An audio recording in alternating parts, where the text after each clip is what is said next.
실망스러운 세상 희망차게 살기라는 제목 가지고 말씀을 드리겠습니다. 실망, 우리가 그대로 문자 그대로 바라는 바대로 되지 않아서 낙심하는 것이 실망이죠. 그래서 기대가 크면 실망도 큰 법이다, 우리가 그런 얘기를 하잖아요. 제가 70년 초에 이제 미국에 가족을 따라와서 시카고에서 교회를 섬길 때 성가대원으로 먼저 봉사를 했습니다. 성가대 송년 모임에 어느 한 대원 집에서 모임을 갖게 됐는데, 별로 그렇게 크지 않은 집이, 대원들이 다 가족들하고 들어오니까 아주 꽉 찼어요. 그런데 거기에 알토였던 대원 한 분, 여 집사님이 아주 화려한 파티복 드레스를 입고 짠 나타났어요. 그래서 모두가 다, 아니 교회 모임에 어떻게 저렇게 하고 나왔나, 이렇게 생각을 할 수밖에 없었는데, 그분이 설명을 하는 거예요. 자기는 속았다는 거예요. 남편이 먼저 와서 다 준비해 놓고 이제 가족들을 다 불러들여서 미국 갈 준비를 할 때 자기는 미국 가면 맨날 이렇게 파티하면서 즐길 줄 알았다는 거야. 왜? 영화에서 본 게 다 그런 거니까. 그래가지고 파티복 드레스를 여러 벌을 맞춰왔는데, 와서 보니까 그거 입을 기회가 한 번도 없어서 오늘 이렇게 입고 왔다고. 그래서 우리 다 박수 쳐줬어요. 어떻게 이민 와 보니까 적지 않게 실망되는 일이 있잖아요. 이민 삶이 만만치가 않습니다. 우리 그때만 해도 참 미국은 지상 낙원이라고 생각을 했는데, 우리가 살아가는 우리의 삶의 현장에서 우리는 이 사회에서 여러 가지 이유로 실망을 경험을 합니다.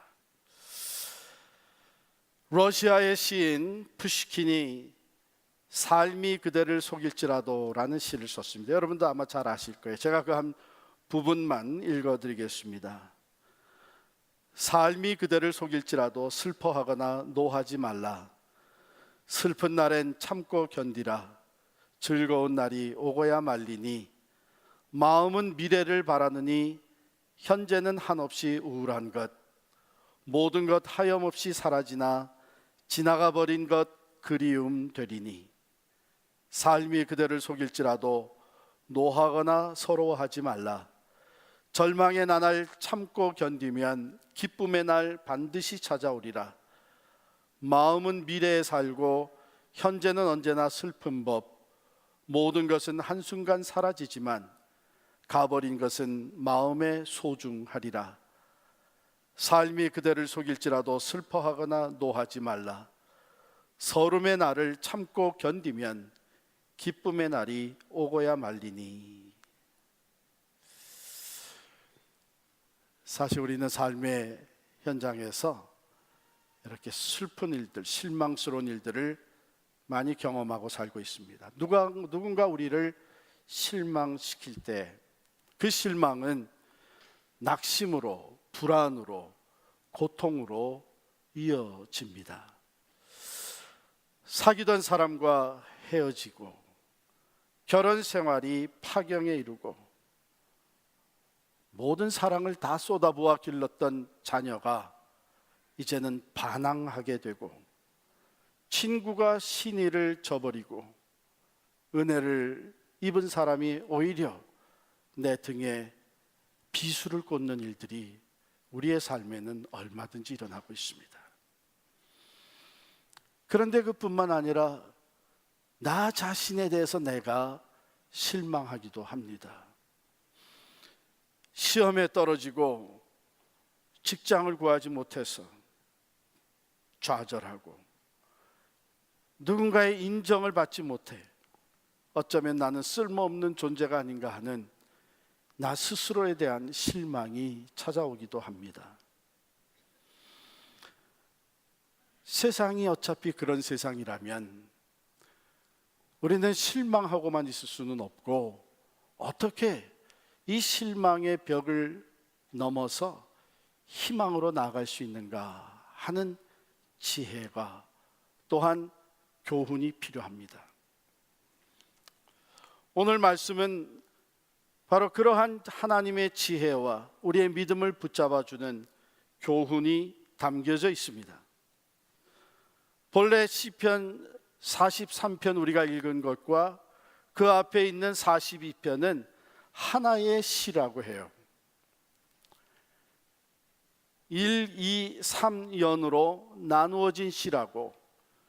그런데 하나의 시로 엮어진 것을 성경학자들은 얘기하고 있습니다. 그것을 가장 스트롱하게 뒷받침해 주는 것이 바로 5절에 나와 있는 42장 5절에 나와 있는 내용입니다. 내 영혼아 내가 어찌하여 낙심하며 어찌하여 내 속에서 불안해하는가. 너는 하나님께 소망을 두라. 그가 나타나 도우심으로 말미암아 내가 여전히 찬송하리로다. 여기가 바로 42편에서 시작한 시의 첫 번째 연이 마치는 곳입니다. 그런데 6절부터 시작한 두 번째 연이 또한 11절에서 같은 내용으로 마무리되고 있습니다. 내 영혼아 내가 어찌하여 낙심하며 어찌하여 내 속에서 불안해하는가. 너는 하나님께 소망을 두라. 나는 그가 나타나 도우심으로 말미암아 내 하나님을 여전히 찬송하리로다. 그래서 두 번째 연이 끝나고 43편은 바로 같은 시의 세 번째 연인데 43편 또한 제일 마지막 5절에 가게 되면 같은 내용으로 끝을 맺습니다. 우리 43편 5절을 같이 읽겠습니다. 내 영혼아 내가 어찌하여 낙심하며 어찌하여 내 속에서 불안해하는가. 너는 하나님께 소망을 두라. 그가 나타나 도우심으로 말미암아 내 하나님을 여전히 찬송하리로다. 그렇습니다. 그렇다면 이 시인은 도대체 무슨 일로 실망을 하며 왜 고통하며 슬퍼하고 있었겠는가? 43편 1절에 보면 이런 내용이 기록되어 있죠. 하나님이여 나를 판단하시되 경건하지 아니한 나라에 대하여 내 송사를 변호하시며 간사하고 불의한 자에게서 나를 건지소서. 시인은 나름대로 정직하게 경건하게 하나님의 말씀대로 진리를 따라 의로운 삶을 살려고 노력했던 사람인 것 같습니다. 그런데 경건하지 않은 사람들, 즉 거짓과 불의를 행하는 사람들, 하나님을 믿지 않는 사람들, 그래서 자기의 목적을 달성하기 위해서는 간사하고 불의한 자들, 수단 방법을 가리지 않는 사람들이란 얘기죠. 그런 사람들로 인해서 억울한 일을 당하고 억압을 받고 피해를 입고 쫓겨다니고 하는 그런 상황에 놓여 있었던 것이죠. 오늘날도 마찬가지 아닙니까?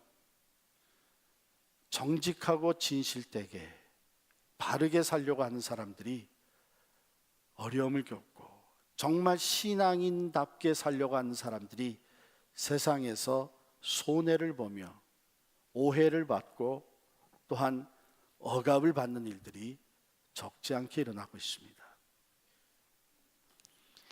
그런데 시인은 그것 때문에만 실망하고 고통스러워하는 것은 아닙니다. 한 걸음 더 나아가서 분명히 하나님이 살아계신데 왜 하나님이 가만히 계시는가? 왜 하나님이 응답하시지 않는가? 이런 상황 속에서 시인이 하나님을 믿는 사람으로서 가장 고통스러웠던 것은 다름이 아니라 하나님을 신뢰하지 아니하고 하나님의 말씀대로 경건하게 살지 않는 사람들이 오히려 비난하면서 하는 말이 무엇인가 하면 내 하나님이 어디 있느냐? 내가 믿는, 내가 예배하는 그 하나님이 어디 있느냐? 너같이 바보스럽게 세상을 살아가는 사람, 너같이 경건하고 진실하게 살고자 하는 사람, 하나님이 계시다면 하나님이 벌써 너를 도와주시지 않았겠느냐. 이런 내용이 몇 군데 나옵니다. 가령 42편 3절을 보면요, 사람들이 종일 내게 하는 말이 내 하나님이 어디 있느냐 하오니 내 눈물이 주야로 내 음식이 되었도다. 내려가서 9절에 보면 내 반석이신 하나님께 말하기를 어찌하여 나를 잊으셨나이까. 내가 어찌하여 원수의 압제로 말미암아 슬프게 다니나이까 하리로다. 10절입니다. 내 뼈를 찌르는 칼같이 내 대적이 나를 비방하여 늘 내게 말하기를 네 하나님이 어디 있느냐 하도다. 오늘 본문에도 2절에 보면은 주는 나의 힘이 되신 하나님이시거늘 어찌하여 나를 버리셨나이까. 내가 어찌하여 원수의 억압으로 말미암아 슬프게 다니나이까.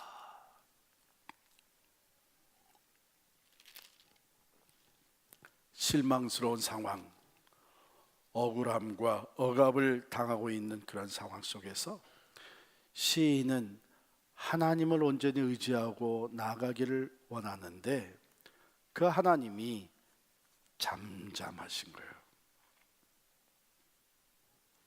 그래서 그 마음에 슬픔과 고통이 더해지고 있는데 뭐라고까지 표현을 하냐면 내가 사람들로 인하여 비방을 받으면 내 하나님이 어디 있느냐 하고 말할 때는 마치 내 뼈를 칼로 찌르는 것 같습니다. 그렇게 사실 그렇습니다.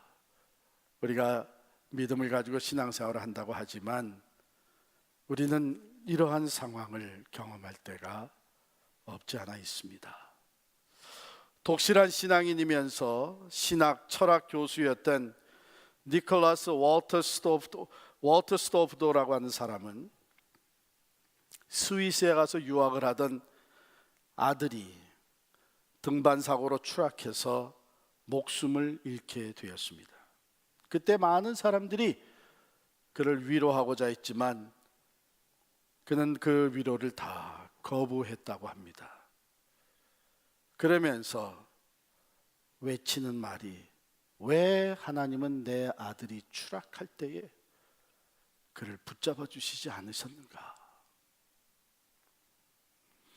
소설가 박완서 씨도 참으로 미래가 창창한 아들의 죽음을 두고 그는 고통스러워하면서 이렇게 기도했다고 합니다. 하나님, 한마디라도 말씀해 주옵소서.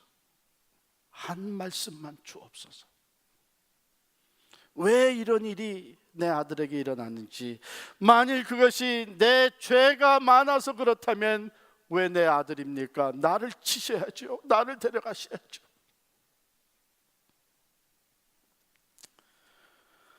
그렇습니다. 우리는 우리의 기대대로 되지 않을 때 실망을 하고 세상을 등지고 사람을 등지고 때로는 하나님께마저 등을 돌리고 삶을 포기하는 사람들이 있습니다.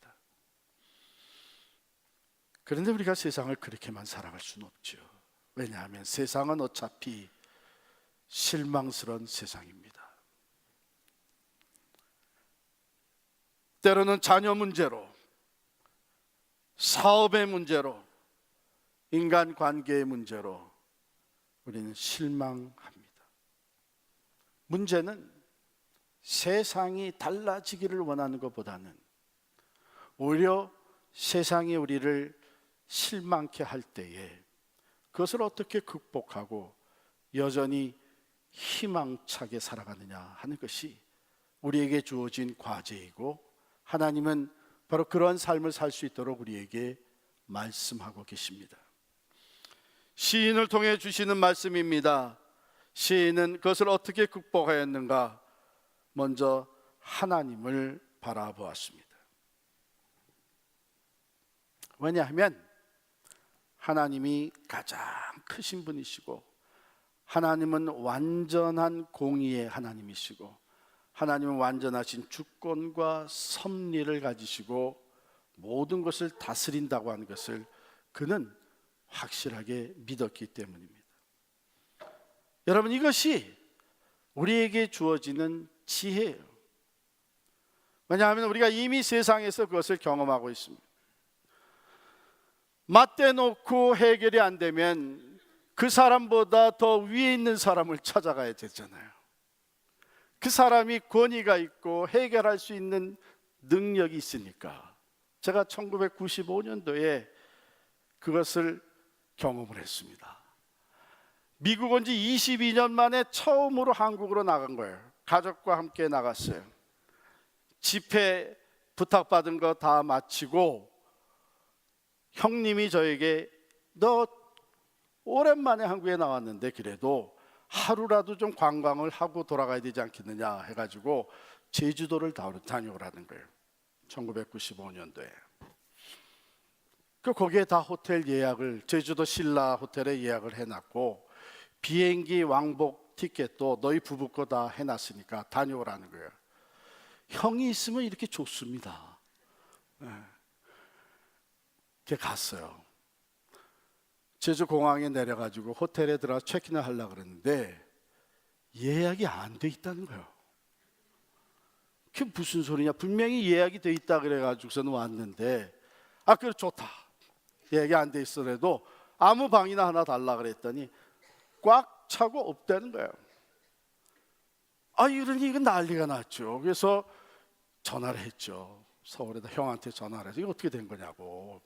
그랬더니 그래? 그럼 뭐가 잘못됐네. 내가 알아보고 다시 전화할게. 조금 있다가 전화가 왔는데 이게 제주 신라가 아니라 서울 신라에다가 예약을 해놓은 거예요. 그러더니 하는 얘기가 그래도 걱정 마. 조금만 기다려. 그랬더니 한 20분 후에 그 호텔 제주 신라 호텔 매니저가 나오더니 저보고 선생님 방이 준비됐으니까 올라가시죠. 그래요. 그래서 제가 그거 희한하다. 방금 전까지만 해도 꽉 차서 방이 없다고 하던 매니저가 이게 무슨 소리냐. 나중에 알고 보니까 만일의 경우를 생각해서 비워두는 방이 있다는 거예요. 그래가지고 하룻밤 잤어요. 그 다음날 이제 하루 관광을 마치고 제주공항에 나갔는데 체크인을 하려고 그러니까 우리 좌석이 없다는 거예요.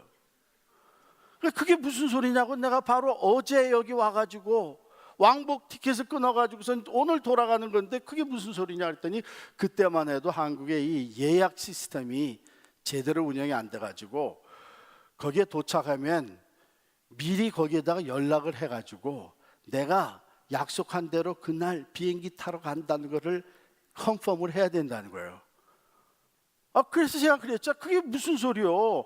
내가 예약을 했고 만약에 내 스케줄에 변경이 있으면 그때 연락을 하는 거지 변경이 없는데 이게 무슨 소리냐 했더니 무조건 안 된다는 거예요.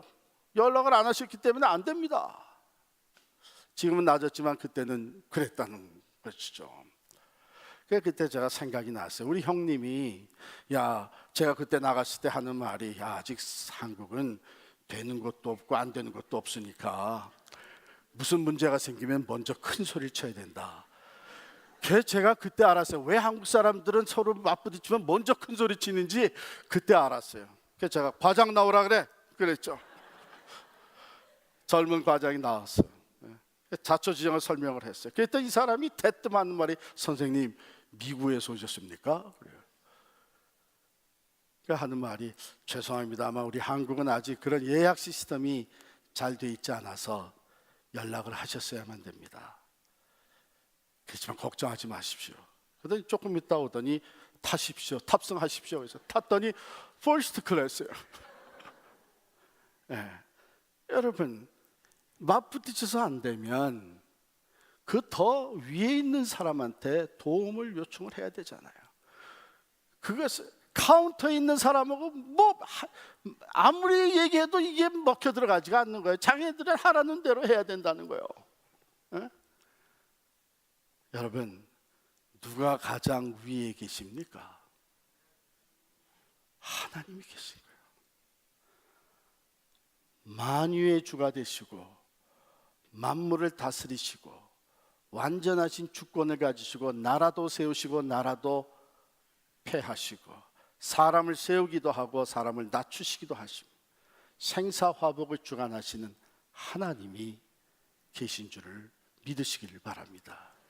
그렇기 때문에 시인은 이런 상황 속에서 세상이 자기를 실망시키고 사람의 힘으로 감당할 수 없는 역경이 부딪혀 왔을 때 그는 실망하고만 있는 것이 아니라 하나님을 바라본, 하나님 앞에 기도하기 시작을 합니다. 하나님이여, 나를 판단하시되 경건하지 아니한 나라에 대하여 내 송사를 변호하시며 간사하고 불의한 자에게서 나를 건지소서. 하나님께 호소하고 나가는 겁니다. 세상에 도와줄 사람이 아무도 없다고, 세상이 나를 실망시킨다고 낙심하고 좌절하고 있지 마시고 그 모든 세상을 창조하시고 다스리시는 하나님을 바라보시기를 바랍니다. 하나님 앞으로 나아가면서 기도할 사람이야말로 가장 지혜로운 사람입니다. 사람에게 실망했다고, 교회에 실망했다고, 목사에게 실망했다고 신앙을 등지며 하나님마저 등지며 떠나는 사람은 너무나도 어리석은 사람. 언제 하나님이 교회를 믿으라 그랬습니까? 언제 하나님이 사람을 믿으라 그랬습니까? 세상을 믿으라 그랬습니까? 나를 믿으라고 그랬죠. 하나님. 그렇기 때문에 여러분, 우리의 삶에 실망스러운 일이 찾아올 때 그때는 말이죠, 오히려 우리 신앙의 본질을 회복하게 되는 계기가 되는 줄 믿습니다. 저희 어머님이 80년 평생을 사시고 하나님의 부르심을 받아 가셨는데 사시는 동안 우리에게 일러주신 참 귀한 유산과 같은 말씀들이 있는데 그 중에 하나가 뭐냐면 사람은 사랑할 대상이지 의지할 대상은 아니다 그랬어요. 살아보니까 그게 진리예요. 사람은 우리가 사랑할 대상이지 의지할 대상은 아니에요. 사람은 누구나 다 한계가 있고 누구나 다 연약하고 누구나 다 변합니다. 그런데 그 사람을 의지하고 세상을 의지하면 우리는 계속해서 실망할 수밖에 없어요. 그렇기 때문에 오히려 세상이 우리를 실망시킬 때에 우리는 다시 한번 정신을 차려서 내가 세상을 의지하는 게 아니지, 내가 사람을 신뢰한 것이 아니지. 물론 사람이 언뜻는 내게 도움을 주지만 똑같은 사람이 내게 상처를 주기도 합니다. 똑같은 사람이 도움이 되기도 하지만 때로는 나를 짓누르기도 합니다. 신앙의 본질, 우리는 세상과 사람을 믿는 것이 아니야. 물론 사람을 통해서 신앙을 갖게 되기도 하지만 그것은 하나님이 방사에 사용하시는 방법 중에 하나이고 점진적으로 하나님은 우리를 하나님만을 신뢰할 수 있는 믿음으로 나아가게 하시는 줄 믿습니다. 그런 과정 속에서 하나님은 실망스러운 일도 우리의 삶에 허용을 하시는 거예요. 그래서 정말 우리가 믿어야 될 대상은 하나님 한 분이라고 하는 것을 철저하게 깨닫게 하십니다. 기도의 내용을 보겠습니다. 3절에 보면 주의 빛과 주의 진리를 보내시어 나를 인도하시고 주의 거룩한 산과 주께서 계시는 곳에 이르게 하소서. 주의 빛과 주의 진리를 보내시어 나를 인도하시고, 이게 무슨 말이에요? 실망당한 이 시인이 이제 내가 하나님만을 바라보며 하나님의 인도하심을 따라가겠습니다 하는 기도예요. 주의 빛, 어둠을 밝히는 그 빛, 불의한 가운데 공의를 세우시는 그 빛, 우리의 나아갈 길을 밝히 비춰주시는 그 빛, 내가 그 빛을 사모합니다. 실망과 두려움과 낙심된 이 상황 상태에서 내 갈 길을 비춰주시고 주의 진리를 보내시어 나를 인도하옵소서. 이제는 내가 사람의 말을 신뢰하고 사람의 약속을 의지하고 사는 것이 아니라 오직 하나님의 말씀, 진리의 말씀을 따라 살겠사오니 그 빛을 내게 비추시고 그 말씀으로 나를 인도해 주옵소서. 주의 말씀이 내 발에 등불이 됩니다. 그런 고백이에요. 그렇게 할 때에 내가 주님 계시는 그곳에 이르러, 주님 예배할 수 있는 그 성전에 이르러 하나님의 임재가 나타나는 그 제단 앞에 나아가서 큰 기쁨으로 하나님께 찬양하며 예배할 것입니다. 이런 기도를 드린 거예요. 여러분 보세요. 내 이 원한을 풀어주십시오. 내 원수를 갚아주십시오. 내가 원하는 대로 이루어 주십시오. 그런 기도가 아니라 실망 가운데서 이제 내가 사람을 신뢰하거나 의지하지 아니하고 세상을 바라보지 아니하고 하나님만 바라보며 살겠습니다. 하나님의 공의와 하나님의 진리의 말씀으로 나를 인도해 주옵소서. 그래서 내가 이제 더욱 하나님만을 예배하며 섬기는 사람으로 새롭게 되어지기를 원합니다. 그런 기도예요.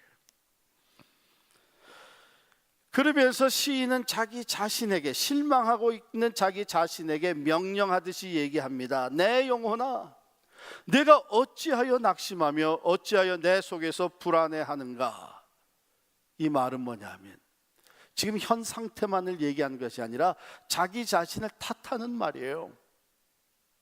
너는 어떻게 해서 마치 하나님이 안 계시는 것처럼 절망하고 불안해하고 낙심하느냐? 하나님이 계시니 너는 하나님께 소망을 두라. 그렇습니다. 세상을 바라보게 되면, 나를 실망시킨 사람들을 바라게 되면 더 깊은 실망과 낙심과 절망으로 빠져들어갈 수밖에 없지만 이제는 그 모든 것에서 눈을 떼서 영원하신 하나님, 공의의 하나님, 만물을 다스리시는 하나님을 바라볼 때에 소망이 있어요. 사한 소망이. 그가 나타나 도우심으로 말미암아 나는 내 하나님을 여전히 찬송하리로다. 할렐루야. 하나님은 반드시 하나님의 때에 나를 도우실 것이고 나는 그 소망 가운데 지금도 세상이 나를 실망시키는 지금도 나는 그 하나님을 바라보며 변함없이 하나님을 찬양할 것이다. 사랑하는 성도 여러분, 실망을 허락하신 이유가 있지 않겠습니까? 하나님은 우리를 사랑하셔서 독생자 예수까지도 내어주시고 우리를 구원해 주신 분이신데, 독생자를 희생의 제물로 삼아 가시면서 우리의 죄를 다 씻어주시고 우리를 구원해 주신 분이신데, 그 하나님이 이유 없이 우리의 삶에 고난과 실망과 시련을 가져다 주시겠습니까?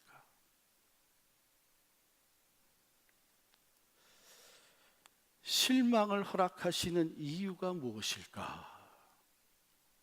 여러분, 실망의 원인이 세상에만 있고 다른 사람에게만 있는 것이 아니라 나에게도 있습니다.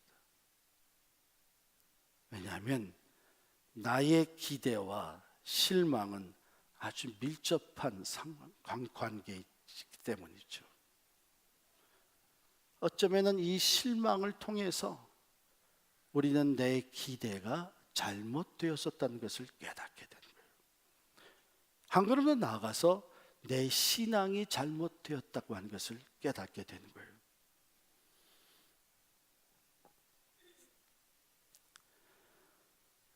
기독교가 당신을 실망시켰다면 이라는 책이 발간이 되었습니다. 라비 자커라이어스라고 하는 분이 쓴 책인데요, 영어 제목으로는 When Christianity Fails You라고 하는 제목이에요. 이건 사실 충격적인 제목입니다. 신앙생활하는 우리 크리스찬들에게는 정말 충격적인, 기독교가 사람을 실망시킨다. 그런데 사실 그게 현실입니다. 우리 주변에는 이미 기독교에 대해서 실망하고 떠나간 사람들이 많이 있고, 기독교에서 실망을 하고 기독교를 비난하는 사람들이 많이 있습니다. 그렇다면 이 라비 제커라이어스라고 하는 사람들이 그 사람들의 편에 서가지고 기독교를 비난하는 책을 썼느냐? 그건 아닙니다. 그 서문에 보면 이런 말이 있습니다. 모든 눈물을 닦아주시고 모든 질문에 해답을 주셔야 할 하나님, 그럼에도 기독교가 당신을 실망시켰다면 그 기독교는 어떤 기독교인가? 즉, 내가 기대했던 기독교는 어떤 기독교인가 하는 것입니다. 예수 믿으면 돈 잘 벌고 출세하고 건강하게 장수하고 내 소원이 다 응답되는 것이 기독교라고 했다면 실망할 수밖에 없죠. 참된 기독교는 그런 기독교가 아닙니다. 기복주의적인 기독교가 아닙니다. 예수 믿으면 내 소원대로 다 하나님이 응답해 주신다는 그것이 기독교가 아닙니다. 예수 믿으면 영생을 얻습니다. 예수 믿으면 세상을 이길 수 있습니다. 예수 믿으면 불의한 가운데서도 세상이 우리를 실망시킬 때에도 우리는 소망을 붙잡을 수가 있습니다. 예수 믿으면 이 세상의 꿈이 다 산산조각이 나는 그 순간에도 우리는 영원한 하나님 나라를 소유하고 나아가는 소망의 사람들이 되는 것입니다. 그러므로 이 책은 우리 자신을 바라보는 관점, 내 인생을 살아가는 방법, 특별히 예수를 바라보는 시각이 변해야 되는 것을 적어 놓은 것입니다. 사람들이 기대하는, 내가 기대하는 기독교가 아니라 진정 하나님이 우리 가운데 세워주신 기독교, 교회, 신앙인이 참된 모습이 어떤 것인지를 우리에게 생각하게 만드는 책입니다.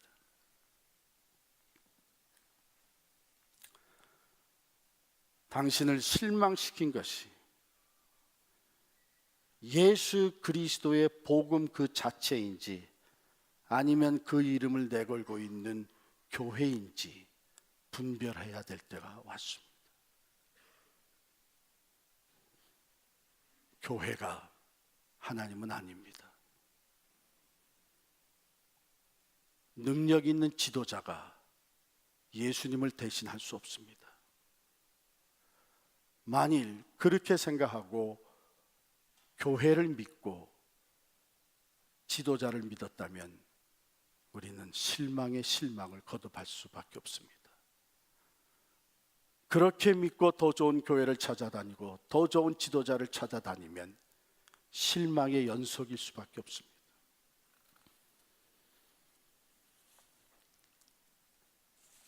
그러므로 우리는 실망한 가운데서도 우리의 믿음의 근본을 다시 짚어보면서 오늘 시인이 실망 가운데서도 하나님 앞에 기도를 드리는 그 믿음의 고백의 밑바닥에는 어떤 내용들이 담겨져 있는 것을 볼 수 있기를 바랍니다.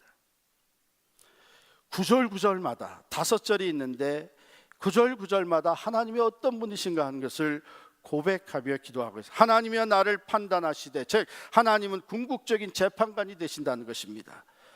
세상이 아니라 하나님이, 창조주 하나님, 창조주 모든 세상을 다스리시는 하나님, 궁극적인 재판자가 되시는 하나님이 우리의 심판자가 되신다는 것입니다. 2절은 뭐라고 얘기했냐? 주는 나의 힘이 되신 하나님, 하나님은 우리의 힘과 능력이 되셔서 환난 중에 만날 도움이시라고 하는 것입니다. 3절은 뭐라면 주의 빛과 주의 진리를 보내시어, 하나님은 빛이시고 진리이십니다. 영원한 진리이시고 그의 빛은 모든 숨겨진 것들을, 거짓된 것들을 밝히시는 공의의 빛이십니다.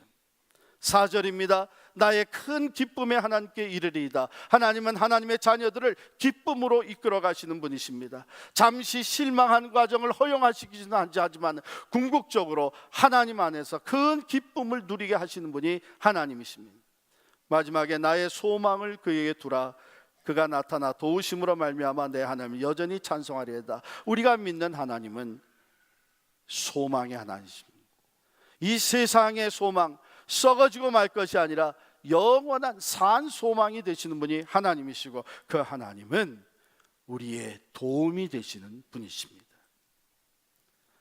그래서 시편 기자는 세상이 자기를 실망시키는 상황 속에서 하나님에 대한 변함없는 믿음의 고백을 가지고 하나님께 기도하며 찬양할 수 있었던 것입니다.